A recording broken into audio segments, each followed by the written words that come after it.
Hello विद्यार्थी, BS math class channel में आपका स्वागत है। जो 9th से 12th तक के जो स्टूडेंट हैं उनके लिए हिंदी में निबंध लिखने का एक तरीका लेके आए हैं, चाहे वो साइंस साइड के स्टूडेंट हो चाहे आर्ट साइड के हो। तो हम आपको निबंध, चाहे आपके एग्जाम में किसी भी तरह का निबंध आ जाए, आप हेडिंग के अकॉर्डिंग और उस हेडिंग में क्या क्या लिखा जाएगा हम आपको बताएंगे। आप बोर्ड एग्जाम में आसानी से लिख सकते हैं, आपके निबंध के मार्क्स कंप्लीट हो जाएंगे यदि आपने वीडियो ये केयरफुली ध्यानपूर्वक पूरा देख लिया तो। देखिए, निबंध लिखने का तरीका सबसे पहले भूमिका इंट्रोडक्शन में प्रस्तावना या भूमिका लिखते हैं, जिसमें निबंध का आरंभ आकर्षक और प्रभावशाली होना चाहिए। इसमें विषय की परिभाषा, महत्व और परिचय दिया जाता है। उदाहरण, सूक्ति, कविता की पंक्ति या प्रश्नवाचक शैली से शुरुआत की जाती है। ओके। विस्तार में लिखा जाता है, जिसे बोलते हैं मेन बॉडी या डिस्क्रिप्शन। यह निबंध का सबसे बड़ा भाग होता है। और दूसरे पॉइंट में इसमें विषय के अलग अलग पहलुओं पर चर्चा की जाती है। तर्क, तथ्य, उदाहरण और दृष्टांत दिए जाते हैं। इसे कई छोटे छोटे अनुच्छेदों में बांटना अच्छा रहता है। उपसंहार में लास्ट कर देते हैं। इसमें निबंध का सार प्रस्तुत किया जाता है। विषय के प्रति लेखक का दृष्टिकोण स्पष्ट होना चाहिए। अंत में आशावादी, सकारात्मक और प्रेरणात्मक निष्कर्ष देना चाहिए। निबंध लिखने की मुख्य हेडिंग हम आपको बताएंगे। प्रस्तावना या भूमिका कहते हैं फर्स्ट हेडिंग को। दूसरी हेडिंग में विषय का विस्तार या विवेचन जो है इस भाग में उप शीर्षकों में बांटा जा सकता है, जैसे कि कारण, प्रभाव, लाभ, हानि, वर्तमान स्थिति, भविष्य की संभावना आदि। ओके। जो विस्तार में लिखा जाता है, भूमिका में परिचय लिखा जाता है, जो भी निबंध लिख रहे हैं उसके बारे में उपसंहार, उपसंहार में अपना मत प्रस्तुत करके लास्ट कर दिया जाता है। ओके। निबंध कितने प्रकार के होते हैं? देखिए, निबंध जो है हिंदी में निबंध अलग अलग रूपों में लिखे जा सकते हैं।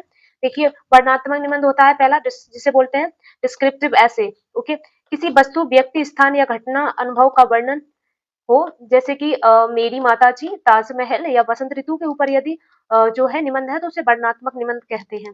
ओके। और दूसरा निबंध है विवेचनात्मक निबंध, जिसे एनालिटिकल एक्सपोजिटरी ऐसे बोलते हैं। यानी कि जैसे कि किसी विचार, समस्या या विषय का विश्लेषण और व्याख्या करना हो, जैसे कि शिक्षा का महत्व, पर्यावरण प्रदूषण आदि के बारे में यदि जो है निबंध है तो वह विवेचनात्मक निबंध होता है। तीसरा निबंध होता है आर्गुमेंटिव ऐसे, किसी पक्ष, तार्किक निबंध। तीसरा तार्किक निबंध होता है विषय पर पक्ष और विपक्ष में तर्क प्रस्तुत करना, जैसे कि टीवी देखना लाभदायक है या हानिकारक। तो ये जो है तार्किक निबंध है। चौथा निबंध है प्रतिपादक निबंध, जिसे बोलते हैं रिफ्लेक्टिव ऐसे। लेखक के विचार, अनुभूति और मनन का प्रतिपादन होता है, जैसे कि सच्चा मित्र, ईमानदारी का महत्व तो जो है प्रतिपादक निबंध में आते हैं। पांचवा निबंध होता है आलोचनात्मक निबंध, जिसे बोलते हैं क्रिटिकल ऐसे। किसी साहित्यिक कृति, घटना या विचार की आलोचनात्मक समीक्षा करना हो, जैसे कि भारत के स्वतंत्रता संग्राम की प्रमुख घटनाएं। ओके। तो आप देख लीजिए, वर्णनात्मक निबंध में आता है ताजमहल, मेरी माता, बसंत ऋतु आदि। तो इसमें जो है हेडिंग क्या लिख सकते हैं हम, यदि जो है हम निबंध लिख रहे हैं तो प्रस्तावना या भूमिका लिखेंगे। दूसरा, विषय का परिचय लिखेंगे दूसरी हेडिंग में। फर्स्ट हेडिंग में भूमिका या प्रस्तावना, दूसरी हेडिंग में विषय का परिचय, तीसरी हेडिंग में लिखेंगे विषय का विस्तृत वर्णन, चौथी हेडिंग में लिखेंगे विशेषताएं या महत्व, और पांचवी हेडिंग पर उपसंहार करके जो है जो भी निबंध लिख रहे हैं उसके बारे में कुछ वर्णन करके उसे लास्ट कर देना है। ओके। फिफ्थ हेडिंग ही काफी है निबंध लिखने के लिए।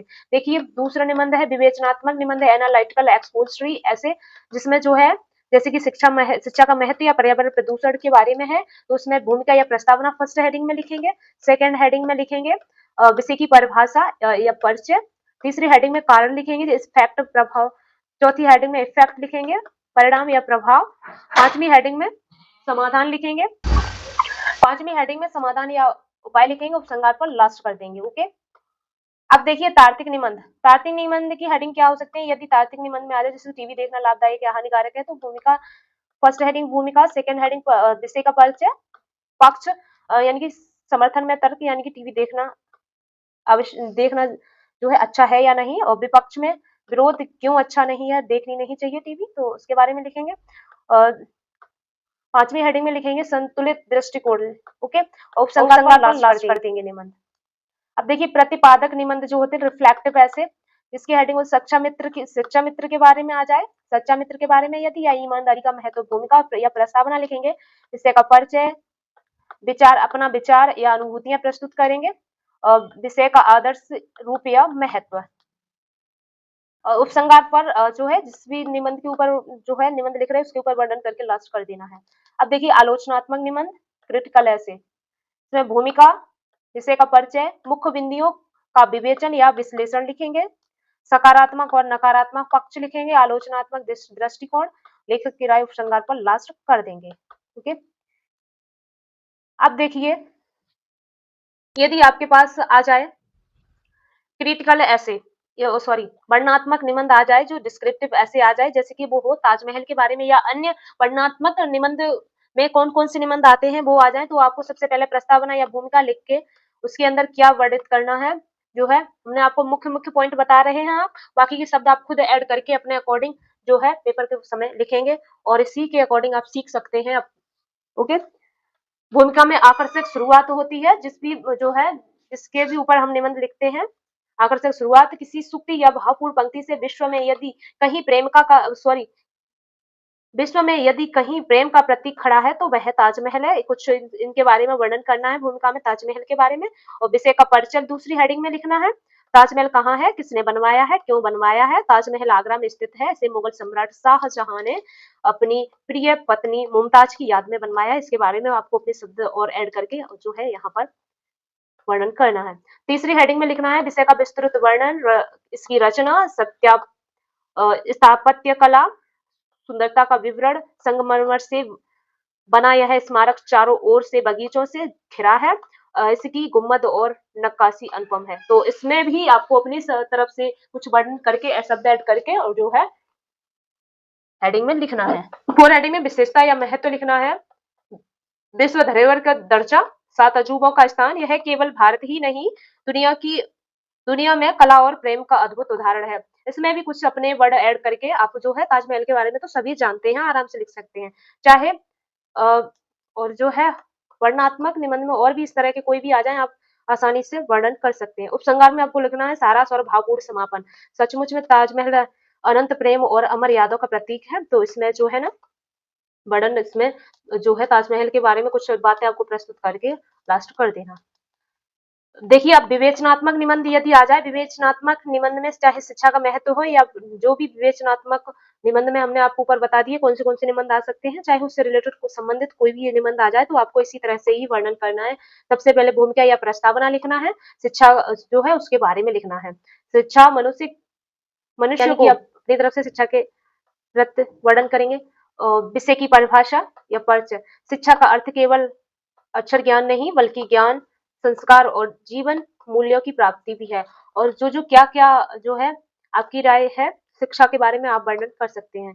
ओके, तो तीसरी हेडिंग में आपको लिखना है शिक्षा की कमी से समाज में गरीबी के बारे में भी कुछ वर्णन करना है आपको। अशिक्षा और अज्ञानता फैलती है, इनके बारे में भी वर्णन करना है।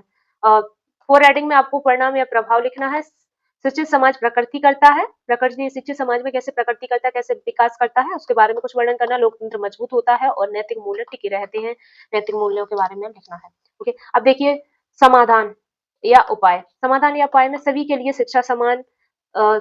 समान शिक्षा, व्यवहारिक शिक्षा और ग्रामीण शिक्षा का विकास आवश्यक है। तो जो है आवश्यकता हमारे लिए शिक्षा क्यों आवश्यक है और इसके समाधान क्या है, हम कैसे शिक्षा कर सकते हैं और शिक्षा करके आगे कैसे विकास कर सकते हैं और जो है क्या महत्व है शिक्षा का, तो वर्णन करके आपको तो उपसंहार में शिक्षा के बारे में आप अपनी राय भी लिखेंगे और क्या-क्या महत्व है उसके बारे में जो है सही से वर्णन करके, शिक्षा ही सच्ची संपत्ति है जो मनुष्य को ऊंचाई तक ले जाती है। ओके, अब देखिए तार्किक निबंध। तार्किक निबंध जो है आर्गुमेंटिव ऐसे में यदि आ जाए, टीवी देखना लाभदायक या हानिकारक, या तार्किक निबंध में अन्य भी कोई निबंध आ जाए तो उसमें हेडिंग में आपको क्या भूमिका या प्रस्तावना लिखिए। टीवी आधुनिक उपयोग की देन है जिसका प्रभाव हर घर पर है, और जो है विषय का परिचय लिखना है। विषय का परिचय यानी कि टीवी का परिचय लिखना है, जिसे बोलते हैं टेलीविजन। कुछ लोग इसे ज्ञान का समाधान मानते हैं तो कुछ लोग समस्या की बर्बादी समय की बर्बादी मानते हैं। देखिए भूमिका में जो टीवी के बारे में कब टीवी की शुरुआत हुई थी, किसने बनाई और क्यों, कैसी यानी कि पहले कैसी टीवी चलती थी, तो वो वर्णन करना है, फिर उसका परिचय लिखना है। फिर पक्ष में समर्थन तर्क, यानी कि टीवी से समाचार भी हमें प्राप्त होते हैं, शिक्षा भी प्राप्त होती है, मनोरंजन, खेलकूद और तकनीकी जानकारी मिलती है, यानी टेक्नोलॉजी। तो हमारे लिए टीवी देखना कोई मतलब जो है टाइम बर्बाद ही करना नहीं है, बल्कि हमारे लिए टीवी देखने में काफी चीजें हमें प्राप्त होती हैं घर बैठे, जो हमारी जिंदगी के लिए महत्वपूर्ण होती हैं। ओके, तो टीवी देखना भी सही है। तो जिस समर्थन में जो आपके तर्क हैं वो प्रस्तुत करेंगे, उसके बारे में वर्णन करेंगे, और विपक्ष में जो हमें टीवी नहीं देखनी चाहिए उसके बारे में जो विरोध करते हैं वो भी वर्णन करना। टीवी देखने से समय नष्ट होता है, बच्चे पढ़ाई से दूर हो जाते हैं और अस्वस्थकर आदतों विकसित करते हैं। तो जो है आपके विपक्ष में क्या तर्क है, जो है आप क्या विरोध में क्या टीवी देखने के बारे में प्रस्तुत करना चाहते हैं, वर्णन कर सकते हैं। संतुलित दृष्टिकोण या लेखक की राय। संतुलित दृष्टिकोण में आप क्या लिखेंगे, टीवी हानिकारक तभी है जब इसका दुरुपयोग हो, वरना यह उपयोगी साधन है और हमें क्या क्या उपयोगी है, क्या क्या हमारे लिए लाभ है, इसमें लिख सकते हैं। ओके।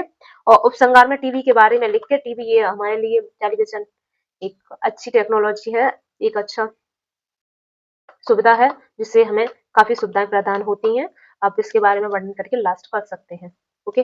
अब देखिए प्रतिपादित निबंध में, यदि प्रतिपादित निबंध में शिक्षा मित्र या इससे रिलेटेड जो भी प्रतिपादित निबंध में हमने ऊपर बता दिया, इससे रिलेटेड कोई भी संबंधित यदि ऐसे आ जाए रिफ्लेक्टिव ऐसे में, तो आप कैसे लिखेंगे, भूमिका लिखेंगे। जीवन मित्र जीवन का अनमोल धन है। शिक्षा मित्र वही है जो हर परिस्थिति में साथ दे।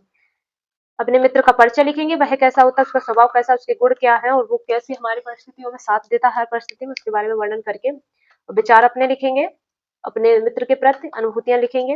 मेरे जीवन में भी एक मित्र है जिसने कठिन समय में मेरा साथ नहीं छोड़ा है, जो जो उसके गुण हो प्रस्तुत करेंगे। विषय का आदर्श या महत्व लिखेंगे। शिक्षा मित्र जीवन की राह को आसान बनाता है और व्यक्ति को सही दिशा दिखाता है। वर्णन करेंगे। उपसंहार, उपसंहार में मित्र के बारे में वर्णन करके अपनी राय प्रस्तुत करके और लास्ट कर देना है। आलोचनात्मक निबंध है। क्रिटिकल ऐसे यदि आ जाए, क्रिटिकल ऐसे में कौन से निबंध होते हैं, चाहे उसमें कोई भी आ जाए, चाहे भारत के स्वतंत्रता संग्राम की प्रमुख घटना आ जाए, चाहे इसके अंदर आलोचनात्मक निबंध के अंदर कोई भी निबंध आ जाए, तो उसे हेडिंग लिख के भूमिका जो है भारत की आजादी अनेक बलिदानों और संघर्षों का परिणाम है, तो उसके बारे में वर्णन करके आपको फिर विषय का परिचय लिखना है। स्वतंत्रता संग्राम 1857 से 1947 तक चला और इसमें अनेक क्रांतिकारी और आंदोलन शामिल थे। कौन कौन आंदोलन शामिल थे और कौन कौन इनमें नेता शामिल थे, तो आप इनमें वर्णन कर सकते हैं उनके बारे में और मुख्य बिंदुओं का विवेचन या विश्लेषण कर सकते हैं। 1857 की क्रांति असहयोग आंदोलन, नमक सत्याग्रह, भारत छोड़ो आंदोलन जैसे प्रमुख पड़ाव रहे हैं। आप सामाजिक विज्ञान में ये पढ़ सकते हैं, इतिहास में भी, और इसमें वर्णन कर सकते हैं। या इससे रिलेटेड इससे संबंधित और भी आ सकता है, कोई जरूर नहीं कि यही है। सकारात्मक या नकारात्मक पक्ष क्या है, जनता में जागरूकता के बारे में लिखना है, स्वतंत्रता की चाह के बारे में वर्णन करना है। नकारात्मक में लिखना है आंतरिक मतभेद, हिंसा, विभाजन की त्रासदी। ओके। नंबर 5 में लिखना है आलोचना या दृष्टिकोण, लेखक की राय। यदि एकजुटता और धैर्य अधिक होता है तो आजादी बिना विभाजन के मिल सकती है। ओके। उपसंहार पर आपको लास्ट कर देना है। फिर भी यह सत्य है कि स्वतंत्रता संग्राम ने भारतीयों में आत्मसम्मान और एकता की भावना जगाई है, और जो जो आपको आपकी क्या राय है आप उसके बारे में वर्णन करके लास्ट कर सकते हैं। यदि पर्यावरण प्रदूषण के बारे में आ जाए, अब देखिए पर्यावरण प्रदूषण के ऊपर है निबंध, इसमें प्रस्तावना लिखना है या भूमिका हेडिंग में, फर्स्ट हेडिंग में जो होगी फर्स्ट हेडिंग। ओके। प्रकृति हमारी जननी है परंतु मनुष्य ने इसे प्रदूषित कर दिया है। आपको और भी शब्द ऐड करने हैं पर्यावरण के ऊपर जो प्रकृति के बारे में होते हैं, पेड़ पौधे वृक्षों के बारे में होते हैं। कारण लिखना है औद्योगिकरण, वाहन धुआं के, औद्योगिकरण के बारे में कुछ वर्णन करना है, वाहन धुआं के बारे में वर्णन करना, प्लास्टिक, वनों की कटाई के बारे में वर्णन करना है। कारण में औद्योगिकरण, ओके, वाहन धुआं, प्लास्टिक और वनों की कटाई के बारे में, इन 5 पॉइंट के बारे में आपको वर्णन करना है। कारण में प्रभाव में आपको वर्णन करना है रोगों की वृद्धि, जलवायु परिवर्तन, प्राकृतिक आपदाओं के बारे में वर्णन करना है प्रभाव में। ओके। और समाधान में क्या लिखना है आपको, समाधान या उपसंहार, वृक्षारोपण के ऊपर थोड़ा वर्णन करना, नवीकरणीय ऊर्जा, स्वच्छता के ऊपर वर्णन करना, और यही पर्यावरण को बचाने का मार्ग है। उपसंहार पर आपको लास्ट कर देना, ये लास्ट हेडिंग होती है। उपसंहार लास्ट है, अंतिम हेडिंग होती है। उपसंहार पर पर्यावरण के बारे में कुछ वर्णन करके लास्ट कर देना है। और यदि भ्रष्टाचार के ऊपर यदि आ जाए, दूसरा निबंध है भ्रष्टाचार के ऊपर, तो देखिए भूमिका लिखेंगे भ्रष्टाचार समाज की जड़ को खोखला करता है। कारण में लिखेंगे खोखला करता है, और इसी के जो है भ्रष्टाचार के बारे में लिखना है, जो हमारे भ्रष्टाचार समाज में होता है तो समाज को कमजोर बनाता है। कारण में लिखना है लालच के ऊपर कुछ पॉइंट लिखने हैं, कुछ वर्णन करना, नैतिकता की कमी, राजनीतिक और प्रशासन की कमजोरियों के बारे में वर्णन करना है। यदि भ्रष्टाचार के ऊपर यदि निबंध आता है तो लालच, कारण में लिखना लालच, नैतिकता की कमी और राजनीति और प्रशासन की कमजोरियां। ओके। और प्रभाव में आपको क्या लिखना है, क्या प्रभाव पड़ता है भ्रष्टाचार से हमारे समाज पर? गरीबी, रोजगारी, विकास में बाधा। ओके, गरीबी भी हो आ जाती है, रोजगारी भी, जैसे रोजगार नहीं मिलते हैं काफी व्यक्तियों को, विकास में कमी, हम उन्नति नहीं कर पाते हम सामाजिक लोग, ओके, भ्रष्टाचार की वजह से। तो उनके गरीबी, रोजगारी और विकास में बाधा, इनके ऊपर वर्णन थोड़ा थोड़ा करना है आपको। समाधान क्या हो सकते हैं? पारदर्शिता, कठोर दंड, जनता की राय और नियमों का, हमारे सामाजिक नियम है जो उनका पालन करना, ओके, और एकता समाज में बनाए रखना। उपसंहार पर जो है लास्ट कर देना, जागरूकता से भ्रष्टाचार मिट जाता और शिष्टाचार को जो है फॉलो करें, शिष्टाचार को फॉलो करें, भ्रष्टाचार मिटाएं, ओके। जो हमारे मानव समाज में एकता, शिक्षा और संस्कृतियों का पालन करना ही शिष्टाचार में ही आता है। अब देखिए, अशिक्षा के ऊपर यदि निबंध आ जाए तो कैसे लिखना है? भूमिका या प्रस्तावना लिखना है, शिक्षा की किसी भी समाज के अधिकार की निशानी है, इसके ऊपर वर्णन करना है। कारण में लिखना है गरीबी, बाल श्रम, शिक्षा के प्रति उदासीनता, क्योंकि कारण में लिखना है गरीबी, गरीबी के बारे में लिखना है, बाल श्रम के बारे में लिखना है, शिक्षा के प्रति उदासीनता। प्रभाव में लिखना है बेरोजगारी के बारे में कुछ लिखना है थोड़ा, अंधविश्वास, अपराध, ओके, अशिक्षा। समाधान उपसंहार पे लिखना है निःशुल्क शिक्षा के बारे में, निःशुल्क शिक्षा के बारे में। निःशुल्क शिक्षा काफी सरकार की तरफ से जो है सेवाएं प्रदान की हैं, जो गरीब बच्चे पढ़ रहे हैं, सरकारी स्कूल हैं, उन्हें स्कॉलरशिप, भोजन, कपड़े, वस्तु, किताबें मिलती हैं। तो संगार में आप लिख सकते हैं निःशुल्क शिक्षा जो प्रदान की जाती है सरकार की तरफ से, और इस तरीके से अशिक्षा दूर हो सकती है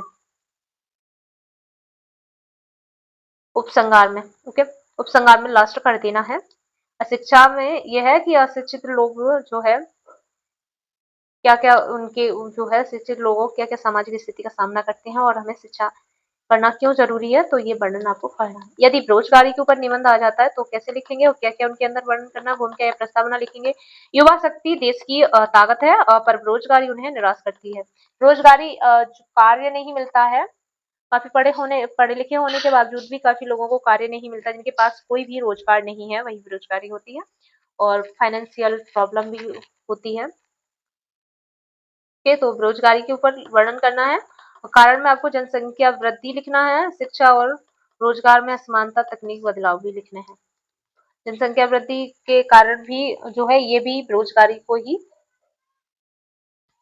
जो है बेरोजगारी का भी एक कारण है, जनसंख्या की प्रभाव देखिए, गरीबी, प्रभाव में गरीबी लिखना है, गरीबी के ऊपर थोड़ा लिखना है। अपराध, आत्महत्या जो है, रोजगारी के प्रति लोग जो है, गरीबी भी होती है, भुखमरी आती है, प्रभाव पड़ते हैं, गरीबी का क्या प्रभाव पड़ता है, ओके।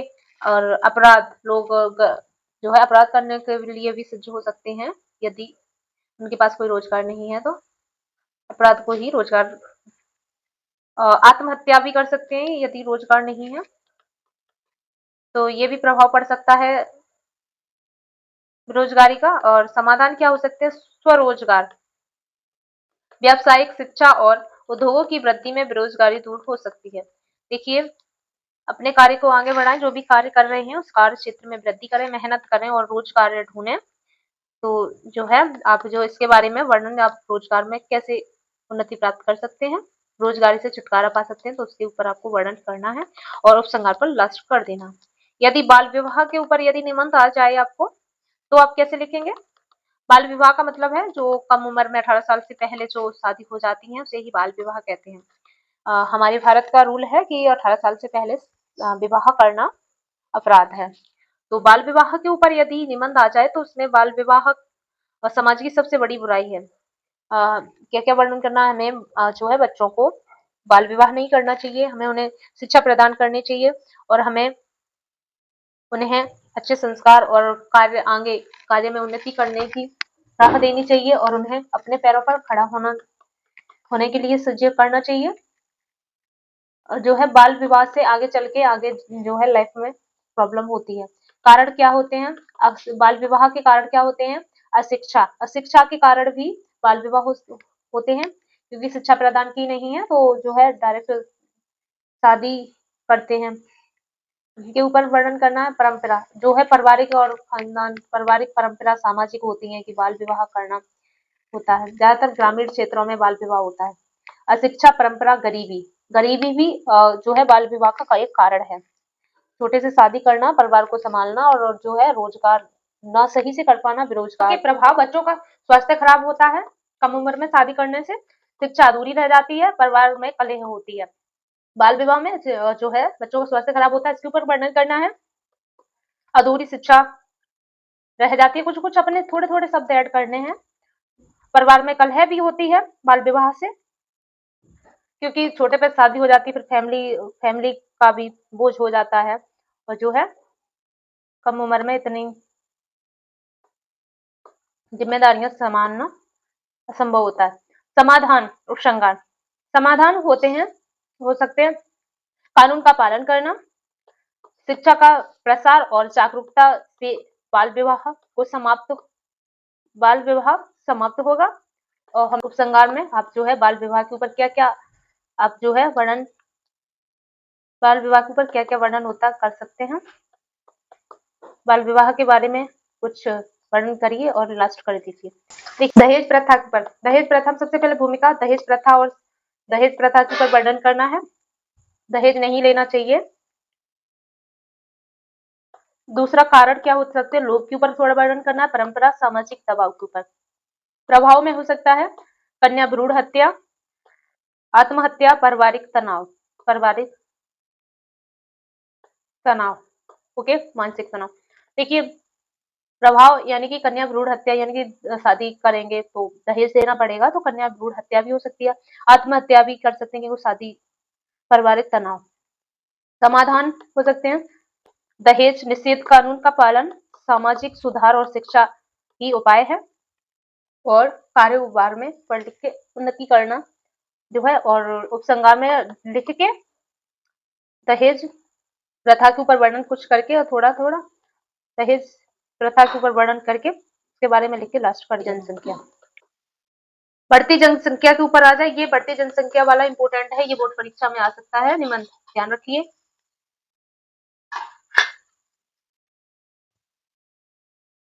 ध्यान रखिए स्टूडेंट, बढ़ती जनसंख्या के ऊपर जो निबंध है ये एग्जाम में आ सकता है, ध्यान रखिए। ये भी ये इंपोर्टेंट है, आपको इसके बारे में जो है ध्यान रखना है। भूमिका में लिखेंगे भारत की सबसे बड़ी चुनौती है बढ़ती जनसंख्या। कारण में लिखना है शिक्षा के ऊपर लिखना, वर्णन नियोजन की अनदेखी, परंपरागत सोच। प्रभाव में हो सकता है बेरोजगारी में थोड़ा वर्णन करना है, गरीबी, संसाधनों की कमी, प्रदूषण। समाधान में लिखना है परिवार नियोजन, नारी शिक्षा और जन जागरूकता से जनसंख्या नियंत्रण की जा सकती है। बाल विवाह रोकना चाहिए, बढ़ती जनसंख्या को ये भी जो है बाल विवाह रोकना चाहिए, नारी को शिक्षा प्रदान करनी चाहिए। उपसंहार पर नियंत्रण समाधान क्या क्या हो सकते हैं उनके बारे में लिख के और आपको उपसंहार पर लिस्ट कर देना है। तो कक्षा 9th 10th 11th 12th, कक्षा 9 10 11 12, कक्षा 9 10 11 और 12 के छात्र छात्राओं के लिए इम्पोर्टेंट है ये। तो हमने आपको मेन हेडिंग बताई है। निबंध आपको किसी भी तरह का आ सकता है, कहीं से भी आ सकता है, कहीं से भी दिया जा सकता है। मैंने आपको निबंध इसलिए नहीं बताया पूरी तरह से, हम आपको निबंध भी डाल देंगे पूरा इम्पोर्टेंट है एक वीडियो में, लेकिन इसमें मैंने आपको मेन हेडिंग बताई है और उन मेन हेडिंग में क्या लिखना, कितने प्रकार के निबंध होते हैं और निबंध कैसे लिखते हैं और क्या क्या ध्यान में रखना है, क्या क्या वर्णन करना होता है निबंध में। हमने आपको बहुत ही अच्छी ट्रिक दी है आपको एग्जाम में निबंध लिखने की। काफी जो है विद्यार्थी होते हैं निबंध छोड़ देते हैं, नहीं लिख पाते हैं, क्योंकि बड़ा काफी उसका सारा वर्णन करना होता है उसके बारे में, तो लिख नहीं पाते हैं। तो आज जो है आप ध्यान से देखेंगे, ध्यान से पढ़ेंगे, यदि जो हमने बताए हैं नियम फॉलो करेंगे तो आप आसानी से निबंध परीक्षा में लिख सकते हैं, बोर्ड परीक्षा में, चाहे 9th का पेपर हो, चाहे 10th का हो, चाहे 11th का हो, चाहे 12th का हो। ओके, आप आसानी से निबंध लिख सकते हैं, हमने ट्रिक बताई है। तो आप जो है बोर्ड एग्जाम की तैयारी करते रहिए। हम आपके लिए जो है